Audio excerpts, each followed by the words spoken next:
Listen closely, for this is no ordinary tale of love and betrayal.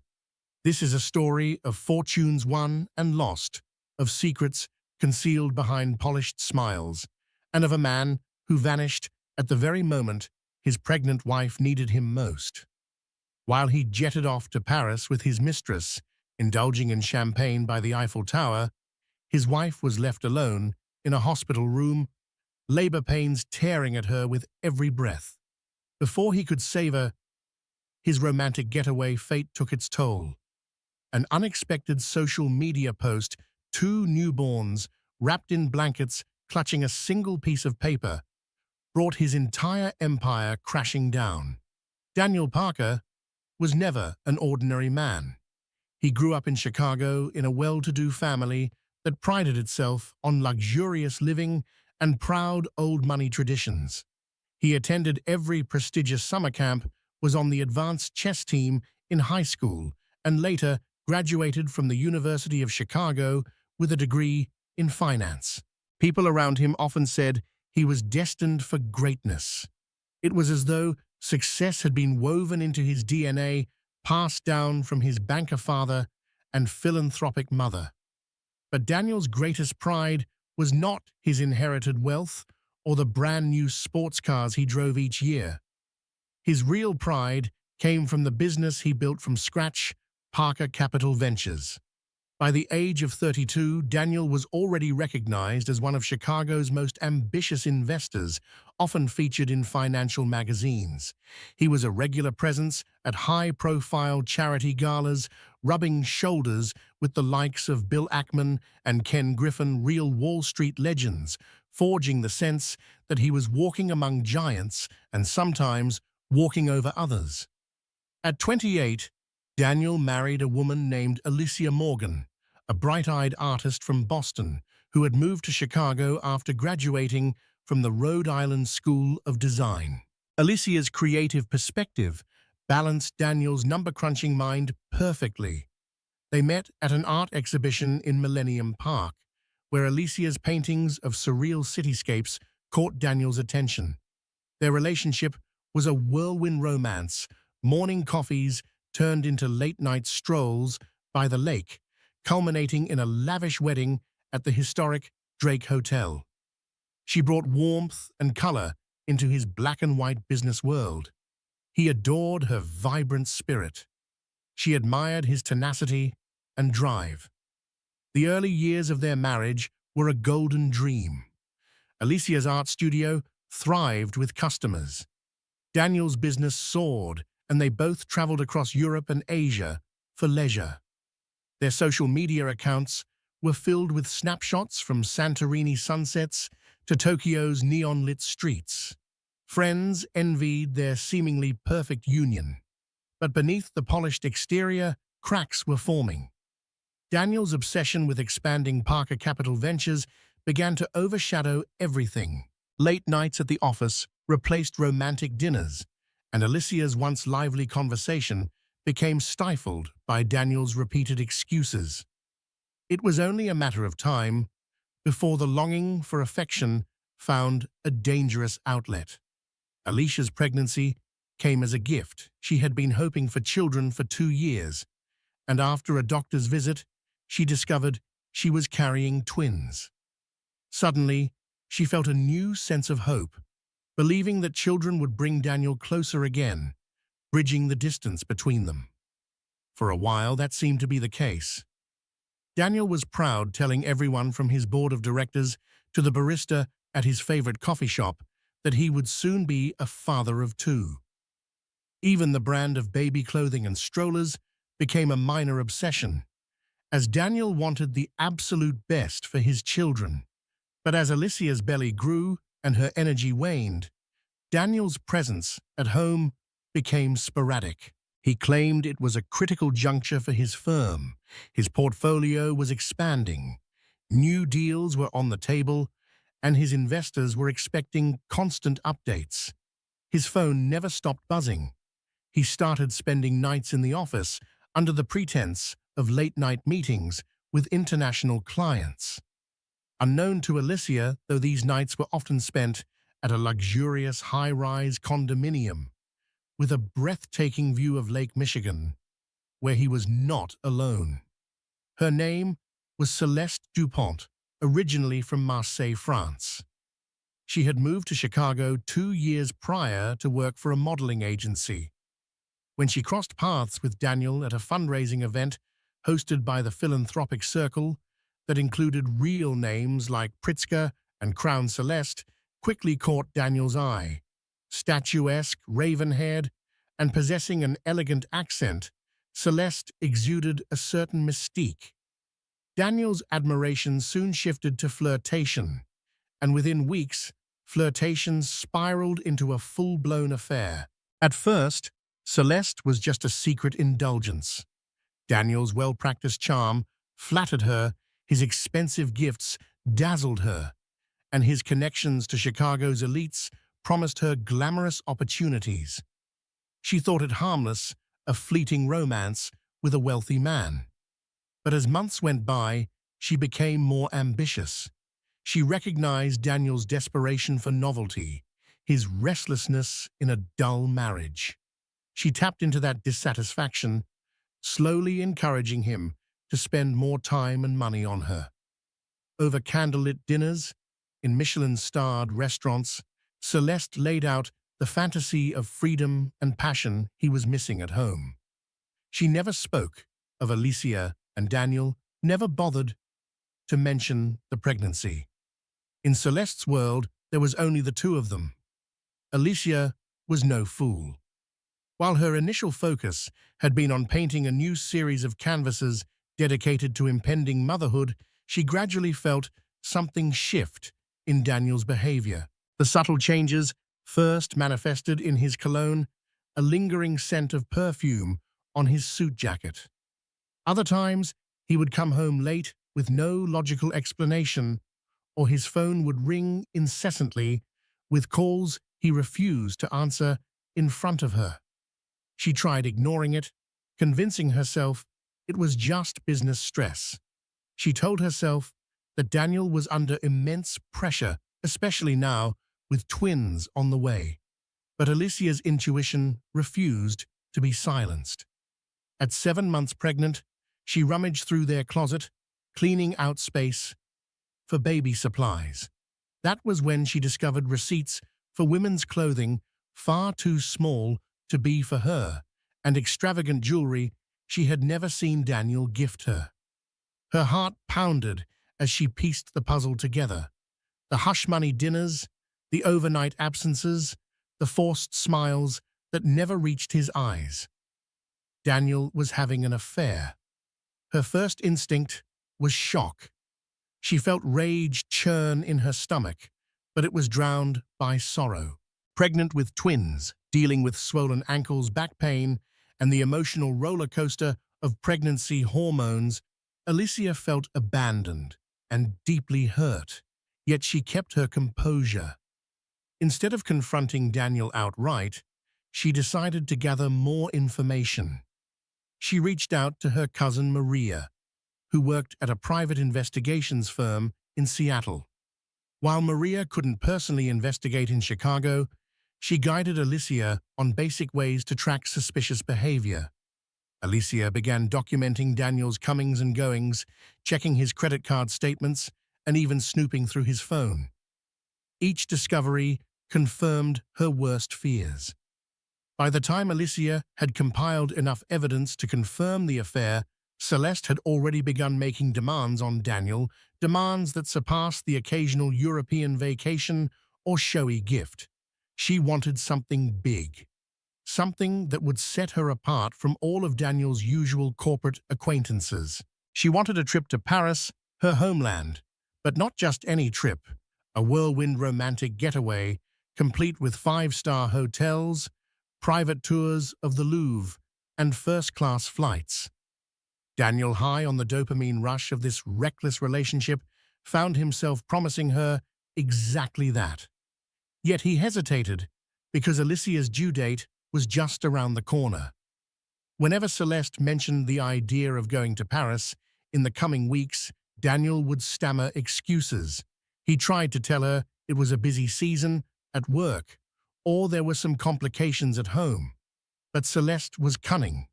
She saw right through his half-hearted reluctance. Aware that Alicia's pregnancy was near its end, Celeste realized that if she didn't take control, Daniel might never fulfill his promise. He was, after all, still a married man, soon to be a father of twins. So she pushed with the precision of a seasoned manipulator. If Daniel refused to go, Celeste threatened to expose their affair, sending him cryptic messages that hinted at forwarding photos of them together to certain concerned parties. She had amassed enough photographic evidence, voice recordings, and text messages to make Daniel's life a living nightmare. In short, she blackmailed him into the trip, Daniel pinned against the wall by the fear of scandal, and the thrill of ongoing temptation finally caved. They scheduled a departure flight to Paris for May 15th, just 1 week before Alicia's scheduled C-section on May 22nd. Everything might have remained a well-guarded secret if Alicia's pregnancy had adhered to the predicted schedule, but life rarely goes according to plan. On May 14th, Alicia began to experience intense contractions a full week before the doctor's planned date. While Daniel prepared for his flight the next morning, packing designer suits into a sleek silver suitcase at their penthouse, Alicia was alone in the nursery, curled up on the rocking chair, feeling cramps that steadily intensified. She tried calling him, but Daniel's phone was on silent. He was busy talking to Celeste, making final arrangements actually on a separate phone line that Alicia didn't even know existed. By midnight, Alicia's water broke. Alarmed, she dialed 911, tears streaming down her cheeks, a tumult of fear, betrayal, and physical pain colliding in her mind. An ambulance whisked her off to Mount Sinai Hospital in downtown Chicago. Panicked hospital staff admitted her, immediately hooking her up to monitors to track the twins' heartbeats. Meanwhile, Daniel was sipping cognac in the private lounge at O'Hare International Airport. Celeste had convinced him to arrive early for their flight to ensure they had time to relax before the long trip. He only noticed Alicia's numerous missed calls after Celeste had dozed off her head, leaning on his shoulder. By then, Alicia had already been in labor for 3 hours, and Daniel was too far entrenched in his own mess to realize it was an emergency. He rationalized that Alicia was merely calling to check on him or remind him of some mundane household detail. It was only moments before boarding that a frantic voicemail from Alicia finally played in Daniel's ear. "Daniel, I'm at the hospital. The babies, please come. I'm scared." His face turned ashen. In that instant, a war raged within him. Logic and moral duty dictated he should run to his wife's side. Selfishness, lust, and fear of Celeste's blackmail shackled him to a promise he had made. In a choice he would forever regret, he turned off his phone and boarded the plane. Alicia's labor was complicated but successful. By the time the sun rose over the Chicago skyline, she had given birth to 2 healthy boys, though the process had taxed her body severely. Painkillers clouded her senses, but her heartbreak was sharper than ever. With shaky hands, she asked the nurse if her husband had arrived. The nurse, face soft with concern, explained that there was no one in the waiting room for her. Alicia felt crushed. She had never imagined Daniel would abandon her at this moment. The heartbreak felt like a physical wound, impossible to ignore, even amid the joy of motherhood. Her mother, Linda Morgan, flew in from Boston as soon as she received the hospital's call. Seeing Alicia so fragile, Linda offered what comfort she could. But Alicia's bitterness was palpable. She had decided that if Daniel could betray her at such a critical moment, she would not shield him from the consequences anymore. As she cradled her newborn sons, whom she named Oliver and Isaac, an idea began to form in her mind. Alicia recalled the legal documents Daniel once asked her to keep safe in their home office. Among them was the deed to Parker Capital Ventures, the controlling share agreement he had drawn up when he initially launched the company. It was a symbolic and legally significant document representing Daniel's ownership stake. If Alicia posted a public image of their newborn twins holding that deed, it would send a message, both personal and professional. By connecting the family moment to his business in such a public way, she'd thrust Daniel's infidelity into the spotlight he so dearly tried to control. Still in the hospital, Alicia reached for her phone. Her hands trembled not only from the effects of the IV drips, but from the adrenaline surge of righteous anger. She called Maria, her cousin, and explained her plan. Maria, worried for Alicia's emotional state, asked if she was sure she wanted to incite a public scandal. Alicia responded firmly that she had been hurt too deeply to remain silent. If Daniel thought he could discard her and the twins for a romantic escapade, he was sorely mistaken. With Maria's help, Alicia prepared the perfect social media post. She had already taken a photo earlier, a tender snapshot of Oliver and Isaac, each swaddled in a pale blue blanket, lying side by side with the Parker Capital Ventures deed placed near their tiny hands. The photo was innocent, yet potent, an unmistakable emblem of Daniel's responsibilities as a father and a business owner. Alicia typed a caption that read, "Welcome to the world, Oliver and Isaac Parker. While your father is off in Paris on business, we want to let him know that we hold his most prized possession in our hands, his legacy and our future. Hashtag family first at Parker Twins. Love should always so first." The moment she hit share, the post went live on Facebook, Instagram, and Twitter. Within an hour, Alicia's phone buzzed non-stop with messages of shock, support, and outrage.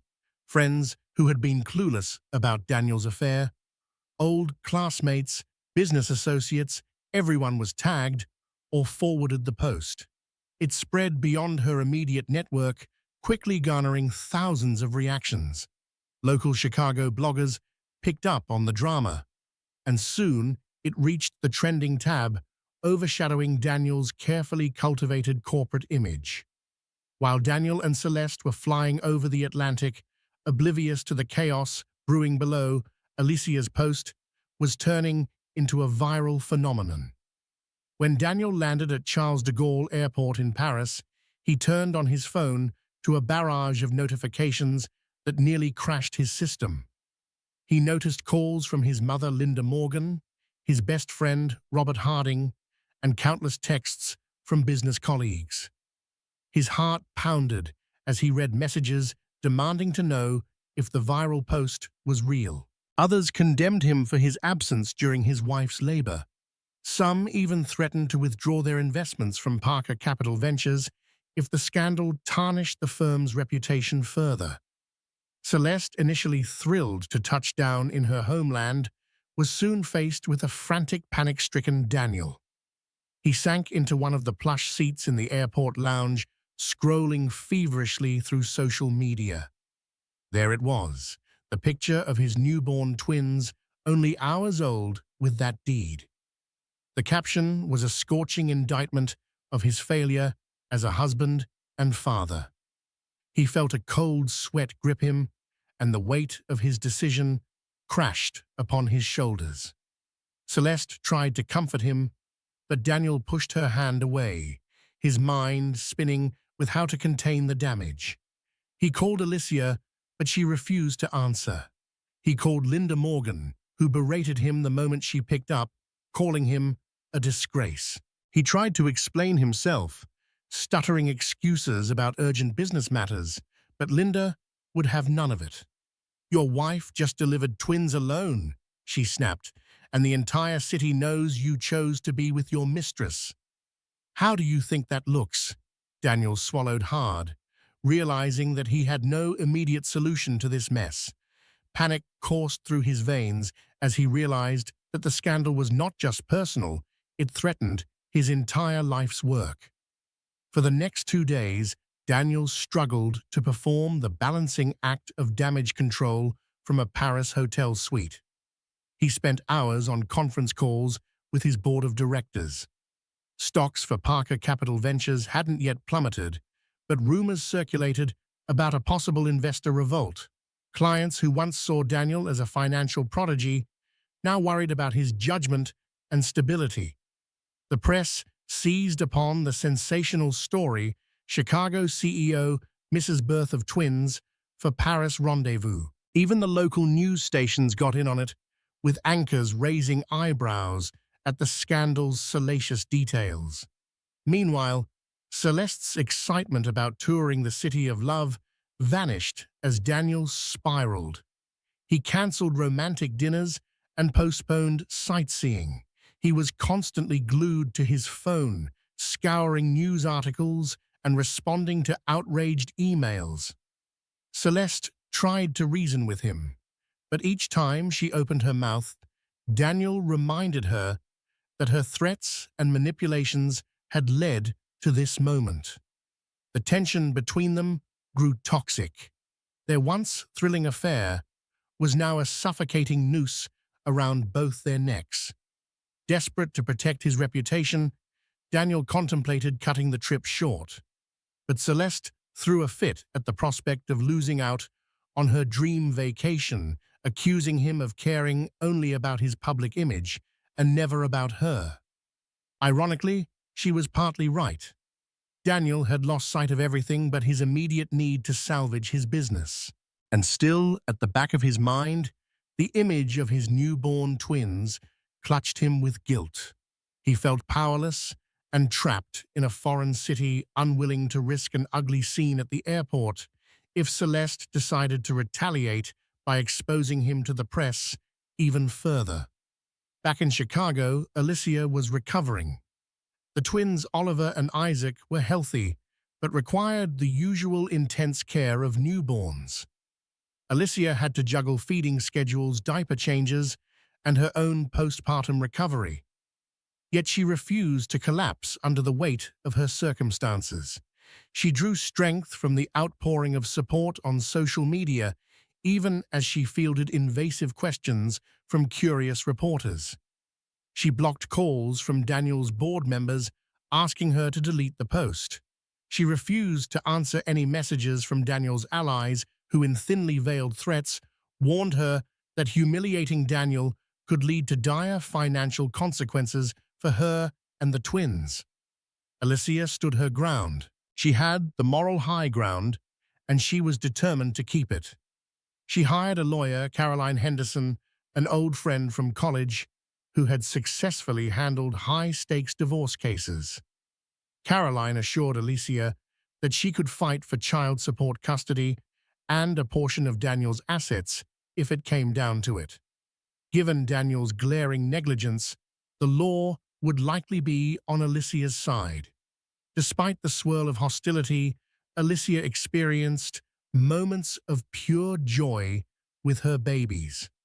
Holding Oliver and Isaac in her arms, she felt a fierce, protective love overshadowing all else. She promised them that she would never let them feel unwanted or unloved. Their innocent eyes gave her courage. She channeled her emotions into writing a personal statement, clarifying her decision to go public. She posted it on social media. This was never about vengeance. It's about accountability. My children deserve a father who cares. And if Daniel Parker can't show up at the hospital, then let the world see where his priorities lie. I won't be silenced, and neither will Oliver and Isaac. Thank you to everyone who has shown us love and support. Under pressure from his board of directors, Daniel arranged a hasty press conference at a small venue near the Champs-Élysées, hoping to put rumors to rest. It was a surreal scene, a Chicago businessman flanked by a Paris skyline, addressing a scandal that had gripped online audiences across continents.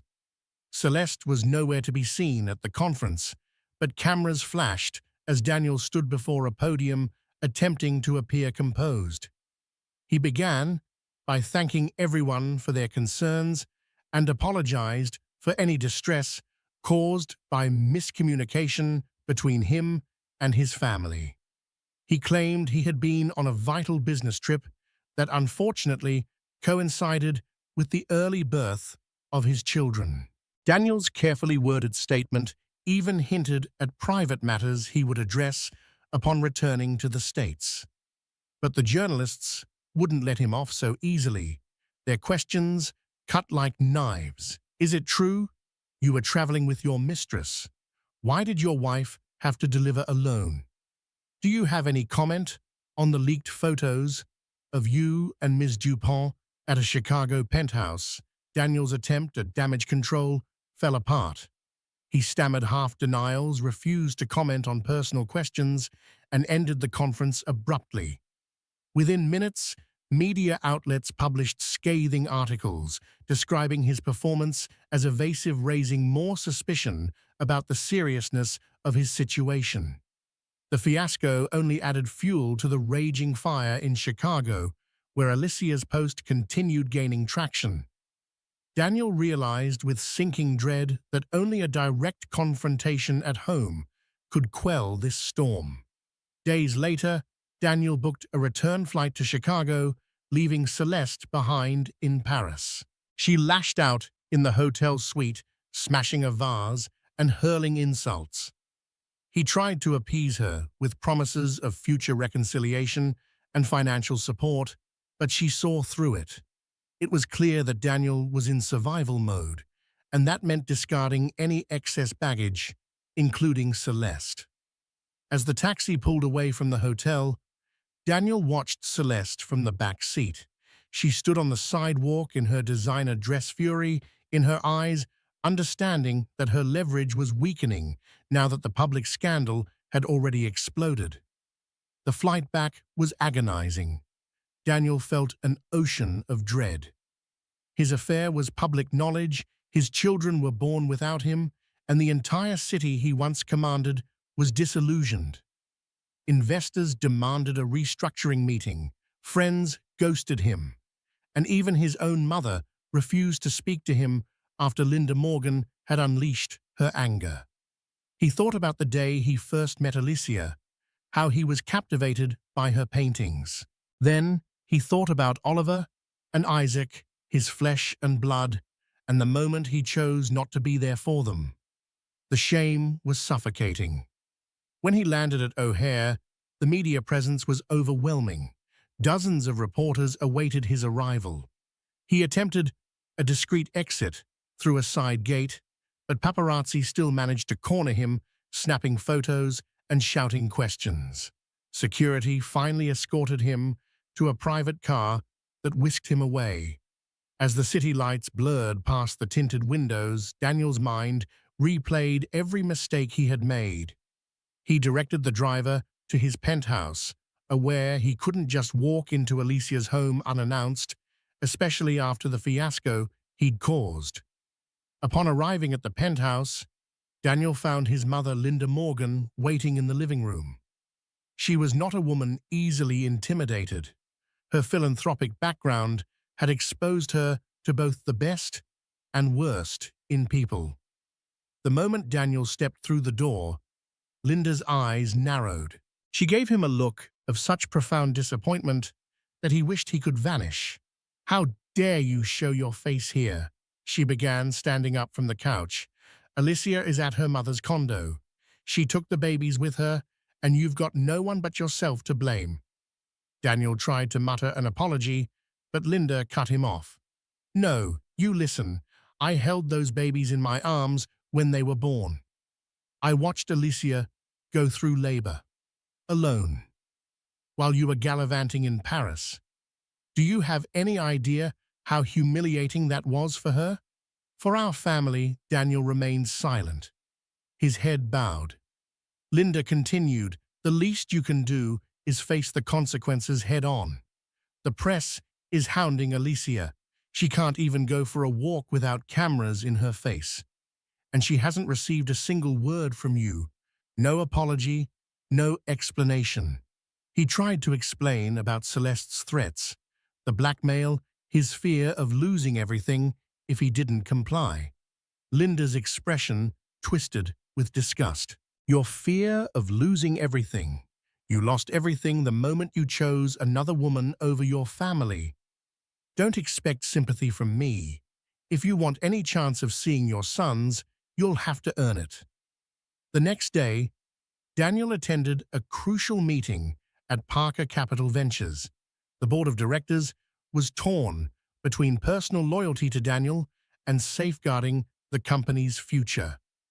Investors were jittery, and rumors suggested some major backers like Charles Moreno of Moreno Holdings were considering divesting. The PR fallout from Daniel's scandal threatened the very stability of the firm. Robert Harding, a longtime friend and COO of Parker Capital Ventures, stood up during the meeting and held nothing back. Daniel, I covered for you as long as I could. But this fiasco is beyond anything we've experienced. We need to reassure our investors, and that might mean stepping down as CEO temporarily to distance the company's image from your personal scandal. Step down, Daniel echoed, his voice almost a whisper. This company had been his lifeblood.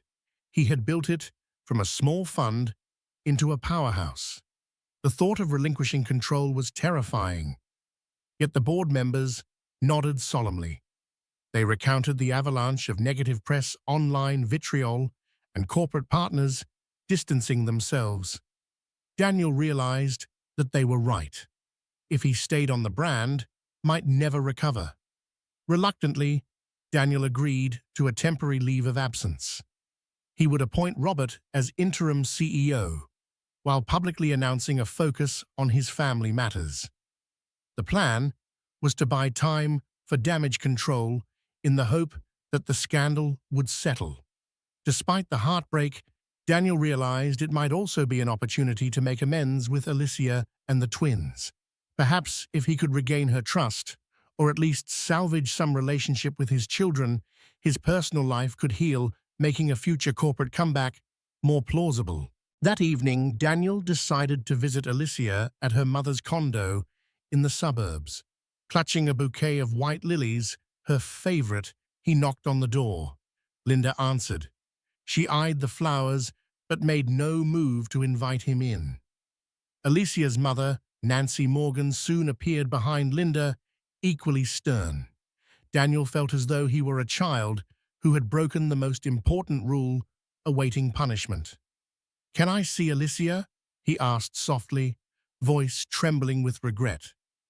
Linda looked over at Nancy, and after a tense moment, they allowed him inside. The condo was modest compared to the luxurious penthouse he was used to, but it felt warm, filled with family photos and the smell of home-cooked meals. It was a sharp contrast to the cold marble floors of his city residence.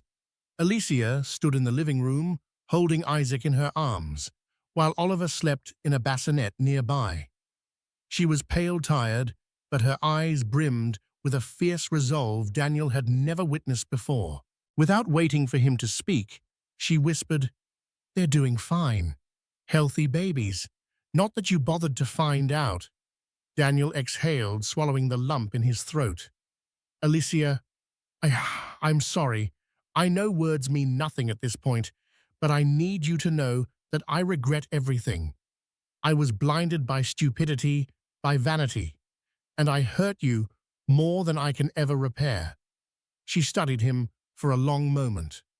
Then, in a calm tone that belied the anger she must have felt, Alicia said, "Regret doesn't undo what you did.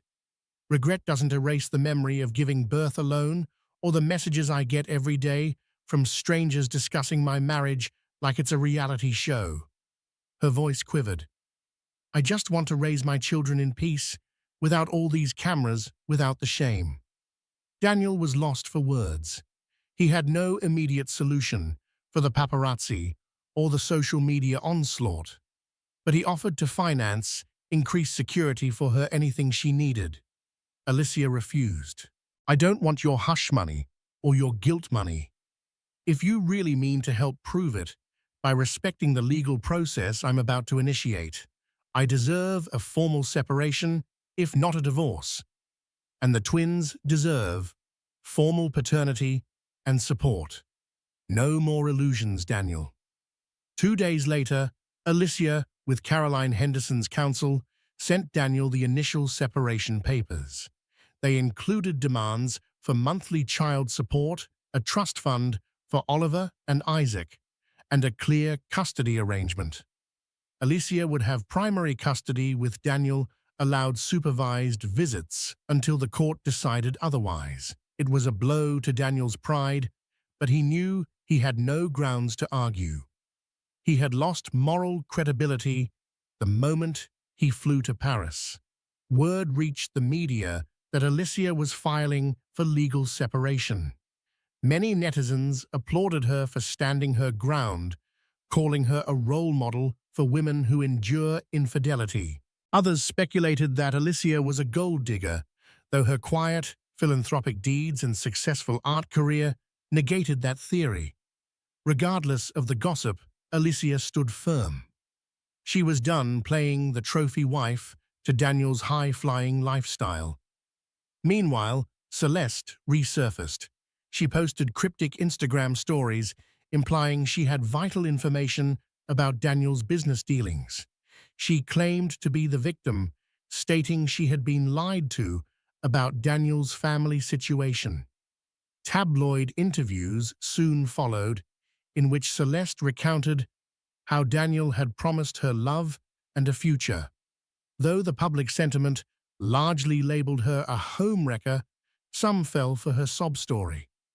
Daniel's name was once again dragged through the mud, fueling the tabloid circus. Robert Harding pleaded with Daniel to stop Celeste's media campaign, but Daniel was powerless. Ironically, Celeste's blackmailing potential was weaker now that the affair was already public. At best, he could only wait for her 15 minutes of fame to blow over. As the scandal raged, Parker Capital Ventures faced a tipping point. Investor confidence wavered, and Robert Harding struggled to maintain stability. Several potential deals fell through after negative press. Companies like Redwood Investments and Langley Associates cited the fiasco as a risk factor. Desperate to preserve the company's future, Daniel, still majority shareholder, approved a series of cost-cutting measures and personally offered to inject more capital. It stung to part with a chunk of his personal fortune he once used to woo Celeste, but it was essential to prove Parker Capital Ventures could weather the storm. A shareholders' meeting convened downtown. On the agenda, whether Daniel's removal as CEO should become permanent. Daniel attended, flanked by Robert and legal counsel. He admitted his personal failings, but insisted he could still lead the company once the crisis abated. The atmosphere was tense. Though some shareholders were eager to move on, without Daniel, others recognized that his business acumen had for years guided the firm to exponential growth. After hours of debate, they decided to keep Daniel as a shareholder but maintain Robert Harding as CEO until a further review in 6 months. The compromise was far from ideal for Daniel, but it was better than outright removal. Despite the upheaval, Daniel's paternal instincts finally emerged. He arranged with Alicia to see the twins during scheduled visits, supervised by either Linda or Nancy Morgan. The first time he held Oliver in his arms, the baby blinked up at him with big, curious eyes.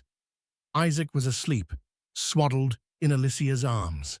The weight of fatherhood struck Daniel with a depth of emotion he hadn't anticipated.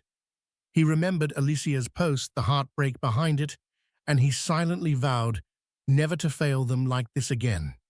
Alicia kept her distance. Her posture was rigid whenever Daniel was around.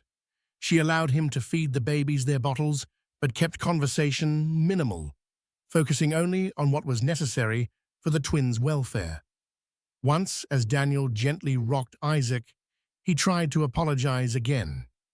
Alicia exhaled, burying her face in her hands. "You can't undo it. I wish you could, but you can't. The best you can do is be a good father now. That's all I want." Although she remained guarded, Alicia wasn't cruel.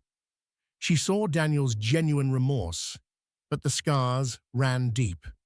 She had no illusions that forgiveness would arrive overnight. When he left, she watched him go, feeling a cocktail of anger, hurt, and a flicker of pity. Back in Paris, Celeste Johnson's stories took a turn. She claimed Daniel had coerced her with promises of marriage if she got pregnant. She subtly hinted she might be expecting. The tabloids ate it up.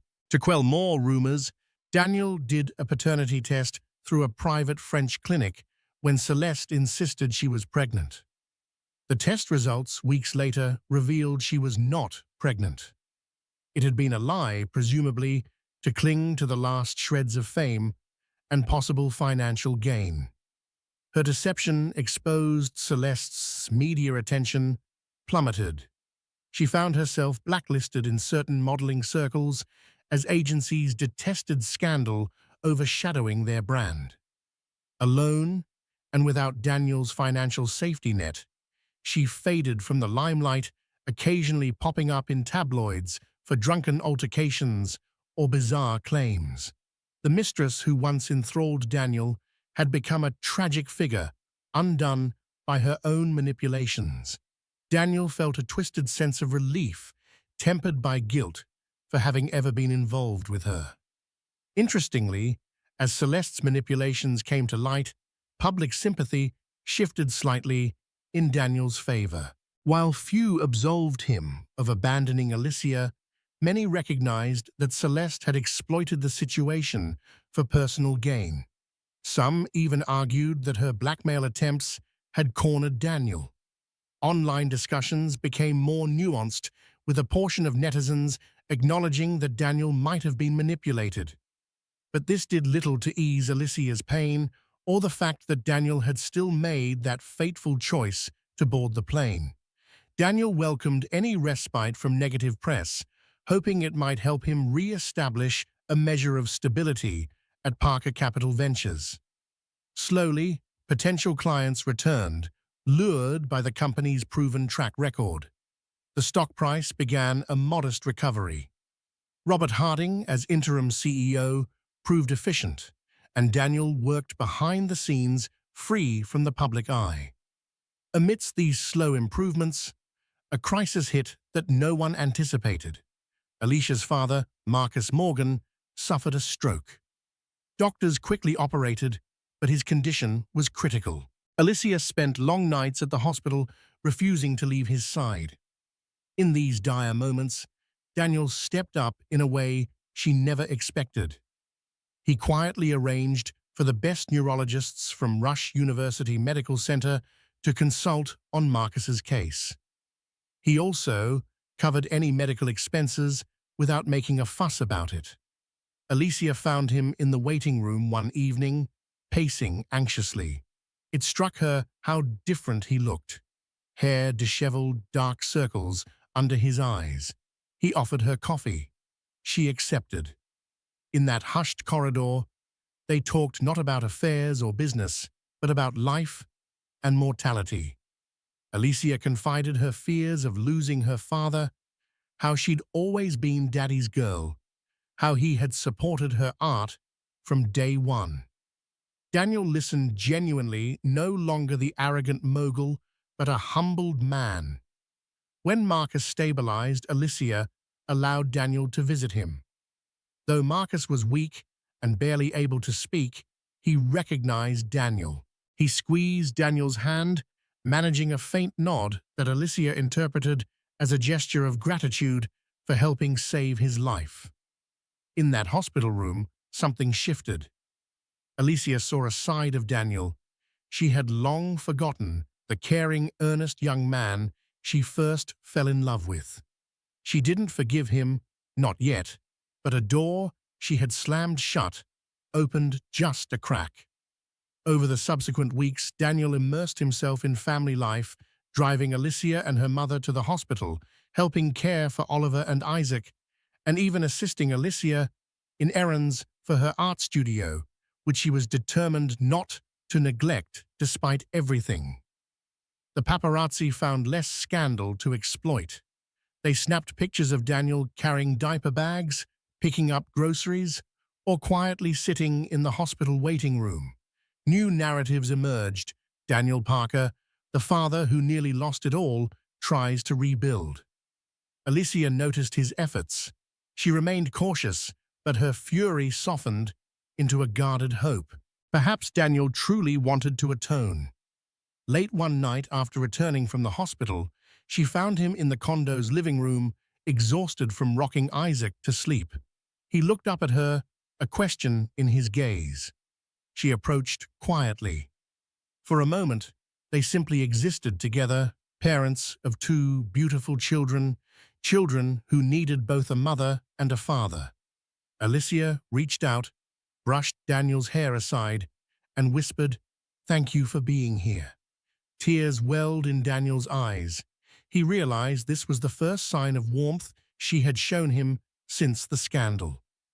It was the briefest moment, but it carried a profound meaning.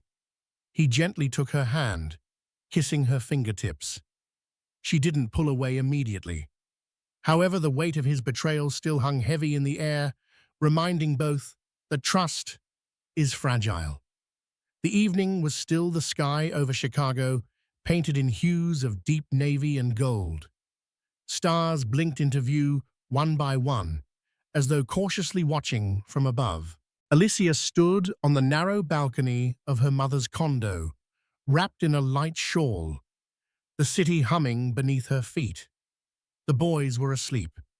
Inside, her mother and Linda quietly washed bottles and tidied toys. Daniel joined her a moment later, stepping out into the cool air with a cup of tea in his hands. He didn't speak at first. Neither did she. They stood side by side, watching cars pass in the distance, their unspoken thoughts weaving between them like invisible threads. Finally, Alicia turned to him, her voice steady but low. "We need to talk about what comes next." Daniel met her gaze, bracing himself.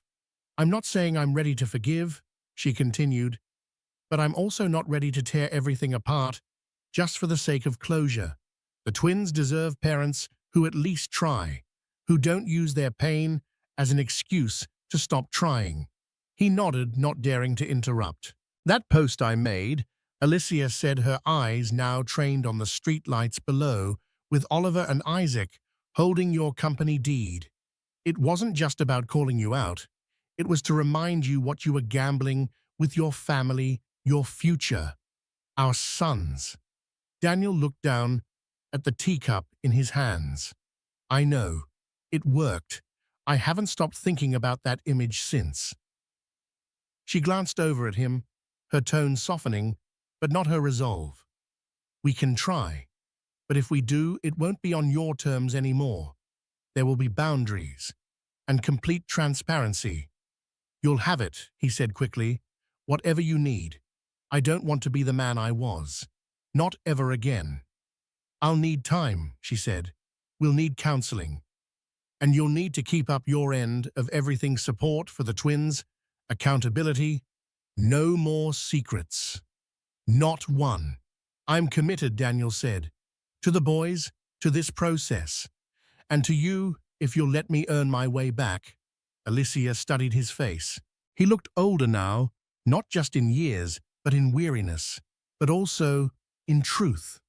There was something steadier in him, something that hadn't been there during the height of his charm and ambition.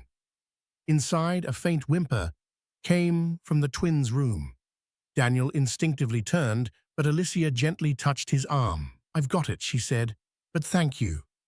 He nodded, letting her pass, and stood alone on the balcony, as the door closed softly behind her. It wasn't reconciliation. Not yet. But it was real. Honest. And that was more than they'd had in a long, long time. Healing is never linear. Alicia had learned that the hard way. Some days she felt like she could breathe again, watching the twins giggle in their high chairs, feeling pride as she hung a new painting in her revived studio. But other days, memories gripped her like ice around the ribs. She'd suddenly remember the hospital room, the silence of labor without Daniel, and that crushing moment she realized he had chosen someone else during the most vulnerable chapter of their lives. And yet she hadn't collapsed. Instead, she chose to rebuild. It started slowly. She agreed to meet Daniel for coffee at a neutral cafe near her mother's condo. They didn't talk about the past, not at first. Instead, they talked about the boys, how Oliver had started babbling dada, how Isaac clapped at the sound of music. Daniel listened intently, nodding, smiling, but also visibly holding back emotion. She could see it, the shame, the longing, the gratitude for simply being invited to witness his children's lives. At the advice of their therapists, they resumed couples counseling. The sessions were raw. Alicia didn't hold back. She described the humiliation, the pain of reading Celeste's interviews, the betrayal of waking up postpartum to tabloids dissecting her marriage. Daniel took it, every word. He didn't deflect, he didn't excuse. He just listened, really listened, for the first time in years. I wasn't just grieving the affair, Alicia told him one day. I was grieving the man I thought I married, the man who would have never left me in that room alone. Daniel swallowed, hard eyes rimmed red. I grieve him too, because I don't know when I stop being him. They sat in that quiet for a long time, the silence saying everything words couldn't. Outside of therapy, Daniel stepped up. He never missed a pediatric appointment, never complained when Alicia called him at 2 a.m. because one of the twins wouldn't sleep. He stocked her fridge when she was too tired to shop. He showed up, reliably, humbly, silently, doing the work. In the press, the scandal was finally dying down. Celeste had retreated into obscurity after the paternity lie was exposed. The headlines had moved on, but Alicia knew the real story hadn't ended. With the media's silence, it lived in their day-to-day choices now. She didn't trust easily, but she observed carefully. And slowly, piece by piece, Daniel was earning space in her life again, not with promises, but with presence. One morning, while feeding Isaac his bottle, Alicia looked over at Daniel, who was rocking Oliver to sleep. A calm warmth settled in her chest. It wasn't forgiveness, not yet, but it was the start of something honest. And after everything that mattered more. Nearly a year had passed since Daniel's betrayal detonated their carefully curated life. And in that time, Alicia had become someone new. Not harder, not bitter, just stronger. The scars were still there. Some days she'd wake up and feel them like bruises, tender reminders of what she'd survived. But on most mornings now, it wasn't pain that greeted her first, it was purpose. This morning was one of those. The air in Lake Geneva, Wisconsin, was crisp, scented with pine and the distant smoke of lakeside cabins.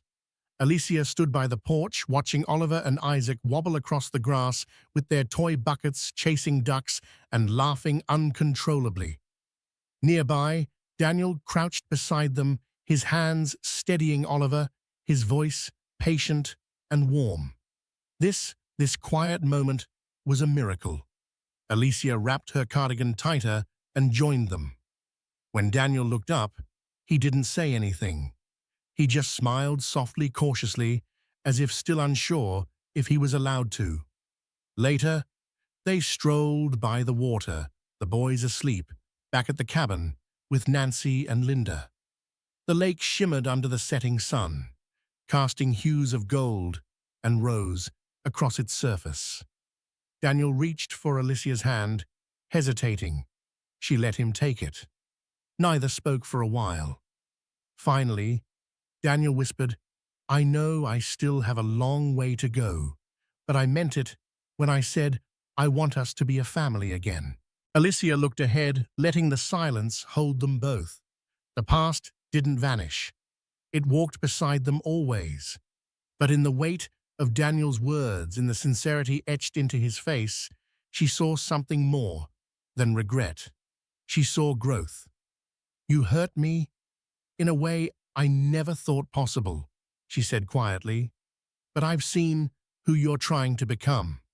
And the boys, they need that version of you. So do I." She turned to him, eyes soft but firm. "We'll try. We'll see if we can rebuild something better. But I won't pretend anymore, and I won't carry this alone." Daniel nodded, emotion catching in his throat. No more secrets, no more lies. They stood at the edge of the water, the wind gentle around them, and embraced, not with naivety, not with blind hope, but with earned effort. It wasn't a perfect ending, but it was a beginning, and sometimes that was enough. Thank you for joining us on this emotional roller coaster where love, betrayal, despair, and redemption collided under the harsh glare of public scrutiny. Daniel and Alicia's journey reminds us that no matter how privileged or successful someone appears, true strength lies in accountability and the courage to heal. This story serves as a testament that even the deepest wounds can scar over with the salve of genuine remorse, steadfast commitment, and the pure innocence of children who deserve their parents' very best. If you found yourself caught up in the heartbreak and hope that wove through every chapter, please show your support. Like this video, share it with friends who might need a dose of inspiration, and subscribe to our channel for more captivating stories of life's most profound struggles and triumphs. Your engagement helps us continue bringing real stories that resonate with the human heart.